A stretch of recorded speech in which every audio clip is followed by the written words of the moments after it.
अच्छा जी, न्यूज़पेपर में जो मेन पार्ट होता है ना, जो आपने पढ़ना होता है और जो हेल्पफुल करता है, जैसे मैंने आपको बताया कि 500-600 नंबर बनेंगे जिससे, वो इस तरह बनेंगे। ये डायरेक्टली नहीं होते, इसको हमने लिंक करना होता है अपने सिलेबस से और हमारा जो कोर्स होता है उसके साथ रिलेट करके जो है ना सपोर्टिंग आर्गूमेंट्स दे के लिखना होता है। तो बेसिकली ये हमारी फैक्ट बुक तैयार करते हैं। तो इसको आपने लाज़मी अच्छे तरीके से करना है। जैसे यहाँ पे ये वाला था एडिटोरियल, आपने इसको अच्छे से करना है। और इसके बाद ये आ जाता है रीडिंग द रूम। ये इतना कोई ख़ास नहीं है क्योंकि इसमें ज़्यादातर जो है ना पॉलिटिकल बातें हो रही हैं, तो पॉलिटिकल जितनी चीज़ें होती हैं ना ये पेपर में कम आती हैं, जिसमें नून लीग, पीटीआई और पीपल पार्टी का कम से कम ज़िक्र हो, ये चीज़ें नहीं पेपर में आती। तो आपने देखना है श्रीलंका का जो इशू है और इसको पाकिस्तान के साथ कैसे रिलेट करते हैं। श्रीलंका में आपको पता है कि डॉलर 360 का हो गया था और वो दिवालिया हो गया श्रीलंका का। लेकिन पाकिस्तान में अगर ये सिचुएशन बनती है तो बहुत वर्सन होगी, तो हमारी इकानमी जो है वो फॉल डाउन कर जाएगी।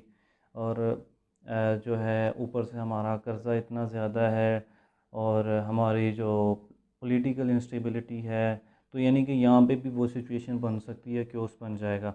इसके बाद आपने नेक्स्ट आर्टिकल ये वाला जो मैंने आपको बताया कि ये वाला है रियलिज़म्स प्रॉब्लम, तो ये इंटरनेशनल रिलेशन से रिलेटेड है। तो आपने इसको रीड करना है या इस टाइप के जो होंगे उसको रीड करें। पढ़ने का तरीकाकार मैंने आपको बता दिया है कि स्टार्ट में इंट्रो पढ़ना है, आपको थोड़ा बहुत आइडिया होगा कि ये कौन सी बात करने लगा, ये आया कि पढ़ने वाला है भी कि नहीं। उसके बाद आपने मेन चीज़ पे आ जाना है, ये जो स्ट्रक्चर होगा उसको पढ़ना है। उसके बाद वो उसको जो इशू रेज़ किया होगा उसको एक्सप्लेन करेगा और उसके बाद सपोर्टिंग आर्गूमेंट्स देगा जो आपके लिए बड़े हेल्पफुल हैं, उनको आपने नोट डाउन करना है। इसके बाद एंड पे सजेशंस देगा और सजेशन के बाद अपनी एक ओपिनियन आ जाएगी उसकी, जो है ना सॉलिड फॉर्म में होगी और आपको पता चल जाएगा कि इस पैराग्राफ का या इस आर्टिकल का क्या मतलब था।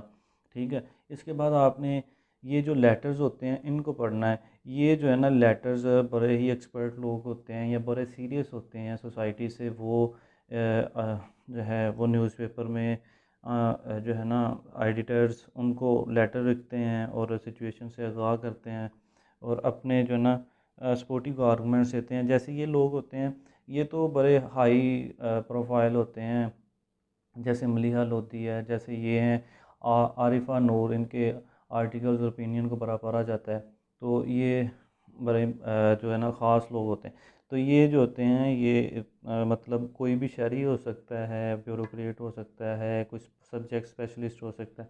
तो इनकी ओपिनियंस भी आपको जो है ना मिल जाएगी ईज़िली, क्योंकि इन्होंने रिसर्च करके लिखा होता है, तो आपको रिसर्च किया हुआ डाटा मिल जाना, बेसिकली इसका पर्पस ये होता है।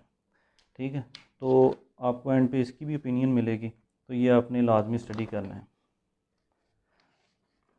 इसके बाद आपने ये वाला पेज है बिज़नेस पेज, इस पे आ जाना है। ठीक है, इसमें भी एक दो चीज़ें होंगी, जैसे हमारे इंटरनेशनल कोई कॉन्ट्रैक्ट्स चल रहे होंगे या इंटरनेशनल लेवल पे जो हमारी फंडिंग हो रही है या जो हमारे डेब्ट्स हैं या फॉरेन डायरेक्ट इन्वेस्टमेंट आ रही है पाकिस्तान में, इंडस्ट्री से रिलेटेड इधर बात होगी। और स्टॉक एक्सचेंज की जो आपको लगे कि हमारे सीएसएस टॉपिक से रिलेटेड है और ये करंट इशू में बड़ा हार्ड टॉपिक है, तो आपने उसको नोट्स में बना के लिख लेना है। ठीक है, अब मैं आपको बताऊं यहाँ पे जैसे ये वाला है, तो ये रिकॉर्ड कहता है Pakistan is meat record 31.2 billion. तो आप यानी ये रिकॉर्ड वाली बात है तो आपको पढ़नी चाहिए, आपको हेडिंग से ही अंदाज़ा हो जाएगा। तो बेसिकली ये न्यूज़पेपर पढ़ने का हमें ये भी फ़ायदा होता है कि हमें हेडिंग्स बनाना आ जाती हैं और हम पेपर में हेडिंग से ही अगले बंदे को अट्रैक्ट करते हैं। ये फीचर्स होते हैं कि आप अपनी चीज़ को कैसे ना इंट्रोड्यूस करते हैं और कैसे लोगों को अपनी तरफ खींच के लाते हैं। तो एग्ज़ामिनर को हमने अपने माइंड में रखना है कि कैसे उसके माइंड को जो है ना अपने पेपर पे ज़्यादा फोकस करवाना है।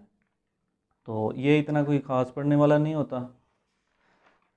इसके बाद आपने इंटरनेशनल वाले पेज पे आ जाना। इस इधर भी आपको दो या तीन बातें पढ़ने को मिलेंगी और ज़्यादातर जो होता है ना वो इन्फॉर्मेटिव होता है या इंटरेस्टिंग चीज़ें होती हैं। तो जो आपको यहाँ पे लगे कि बहुत ज़्यादा इन्फॉर्मेटिव है, या हमारे सब्जेक्ट से रिलेटेड है, वो आपके इंटरनेशनल लेवल पे आपके जैसे ये है ग्लोबल वार्मिंग से रिलेटेड है, तो ये कह लें कि आपका जो है इन्वायरमेंटल साइंस से रिलेटेड हो सकता है। और इसके अलावा जो है ऐसे से रिलेटेड हो सकता है, करंट अफेयर से रिलेटेड हो सकता है। तो आपने इसको एक दफ़ा पढ़ना है और जो चीज़ें आपको अच्छी लगें और फैक्ट बुक में उनको इंक्लूड कर देना है। इसके बाद ये देखें जैसे Israel army chief makes first vision Morocco, यानी कि कौन कौन सी ग्लोबल जो है ना इन्होंने विज़िट की हैं और किस, क्योंकि ये फॉरेन पॉलिसी से कुछ ना कुछ रिलेटेड होते हैं कि एक जो है ना आर्मी चीफ या एक हेड जो होता है ना कंट्री का, वो दूसरे कंट्री की तरफ मूव करता है तो उससे मेगा चेंजेस आती हैं। जैसा कि इमरान खान ने मूव किया तो आप देखें पूरी रजीम ही चेंज हो गई। तो उसकी हमने ज़्यादा डेप्थ में नहीं जाना क्यों हुआ क्यों हुआ, लेकिन हमने ये कहना है कि जो हमारे सब्जेक्ट से और टॉपिक से रिलेटेड होगा हमने वो बात करनी है टू द पॉइंट, ठीक है। तो बाकी चीज़ें ये आप देखें इसमें पढ़ने वाली नहीं होती हैं, ये पेजेस आपने वैसे छोड़ देने हैं, ठीक है। सिर्फ एक ये वाला पेज इंटरनेशनल लेवल का, इंटरनेशनल लेवल ये है जी 10 और 11 पेज, और 9 पेज बिज़नेस रिलेटेड। यहाँ पे भी सिर्फ एक चीज़ आपको मिलेगी पढ़ने को, और ये सेंटर वाला पेज द मोस्ट इम्पोर्टेंट चीज़ ये वाली है। तो एक पहले वाला पेज, बाकी आपने कुछ भी नहीं पढ़ना, आप जस्ट वो हेडिंग्स पढ़ लें, बाकी चीज़ों की तो इनाफ है। अब इस सारी चीज़ों से होगा क्या, आपकी वोकेबलरी बड़ी ज़बरदस्त हो जाएगी, आपका करंट अफेयर तैयार हो जाएगा, आपका इंटरनेशनल रिलेशन तैयार हो जाएगा। और जब ये चीज़ें तैयार होंगी तो आपका ऑटोमेटिकली दूसरों से पेपर ही डिफरेंट हो जाना है। तो उम्मीद करता हूँ आपको समझ आई होगी।